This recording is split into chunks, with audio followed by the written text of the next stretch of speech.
வாலிப பிள்ளைகள் இருக்கிறீங்க, உங்க விருப்பமான ஒரு சித்தத்தின்படி யாரையும் சூஸ் பண்ணாதீங்க. என்ன 2 நாள் பேசிட்டான், பழகிட்டான், வாய்ஸ் நல்லா இருக்குது, அவன ட்ரெஸ் நல்லா இருக்குது, முடி நல்லா இருக்குது, அவனுடைய அழகு நல்லா இருக்குது அப்படி என்று சொல்லி பேசின உடனே, பழகின உடனே, காலேஜ் படிக்கிற இடத்துல பாருங்க, ஸ்கூல் படிக்கிற இடத்துல, வேலை செய்யற இடத்துல உடனே நீங்கள் அந்த விருப்பத்தை கொடுக்காதுங்க. காதல் என்கிற பேர்ல, லவ் என்கிற பேர்ல மாட்டிக்கொள்ளாதீங்க. நிறைய ரட்சிக்கப்பட்ட பிள்ளைங்க, சபையில ஆராதிச்சு கொண்டிருந்த பிள்ளைங்க, கோயில்ல இருந்த பிள்ளைங்க பாருங்க, இன்னைக்கு பாருங்க சபையை துக்கப்படுத்தி, ஆண்டவரை துக்கப்படுத்தி, பெற்றோரை காயப்படுத்தி, விரும்பி ஓடி கல்யாணம் பண்ணி, ஆண்டவர் அறியாத ஒரு மனுஷட்ட போய் விழுந்து எத்தனை பிள்ளைகள் வேதனைப்படுறாங்க. ஏன் ஆண்டவருக்கு தெரியாதா? ஆதாமுக்கு ஏற்ற நேரத்தில் ஏற்ற துணை இணைத்து சந்தோஷமான குடும்பத்தை ஆசீர்வதிச்சாரு.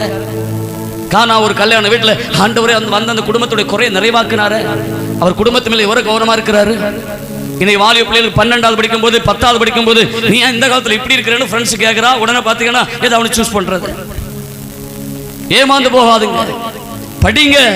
எத்தனை பிள்ளைகள் 10, 12 படிக்க வேண்டிய காலேஜ் போய் நல்ல டாப்ல பெரிய படிப்பு படிச்சுட்டு வர வேண்டிய பிள்ளைகள் அவசரப்பட்டு படிப்பை நிறுத்தி ஓடி கல்யாணம் பண்ணி வாழ்க்கை எனக்கு வேதனைப்படுறாங்க. அதனாலதான் நம்ம சபையில் இருக்கிற வாலிப பிள்ளைகள், வளர்ந்து வருகிற வாலிப பிள்ளைகள் அவசரப்படாது, தவறான ஒரு காரியத்தை எடுத்துறாங்க. உலகம் அப்படிதான் வரும், உலகம் அப்படிதான் இழுக்கும். வாலிப வயசு காத்துக்கொள்ளணும், அவசரப்படக்கூடாது. அதனது காலத்தில் அவர் நேர்த்தியா செய்திருக்கிறார். நமக்கு இந்த வழி, இந்த உலகம் நல்லதான் தெரியும். நீதிமொழிகள் 14:12 மனுஷனுக்கு செம்மையாய் தோன்றுகிற வழி உண்டு, அதன் முடிவோ என்ன வழி? மரண வழி. அப்ப இந்த உலகத்தில் நமக்கு நல்லதான் தெரியும், பார்வைக்கு நல்லதான் தெரியும். ஏன் தெரியுமா? நம்ம 6 மாசம், 1 வருஷம், 2 வருஷம் எப்படி இருக்கிறோம் நம்ம அதை பார்க்கிறோம். இவனை கல்யாணம் பண்ணா, இவளை விரும்பி கல்யாணம் பண்ணனா இப்படி இந்த வாசம் இப்படி இருக்கலாம், அது மாதத்தையும் நாட்களையும் தான் பார்க்கிறோம். என் ஆண்டவர் அப்படி இல்லை. 10 வருஷம் தாண்டி, 15 வருஷம் தாண்டி, 20 வருஷம் தாண்டி என் பிள்ளைகள் எப்படி இருப்பார் என்று தூர பார்த்து ஆண்டவர் பிளஸ் பண்றவர். கைகளை தட்டி ஹல்லேலூயா.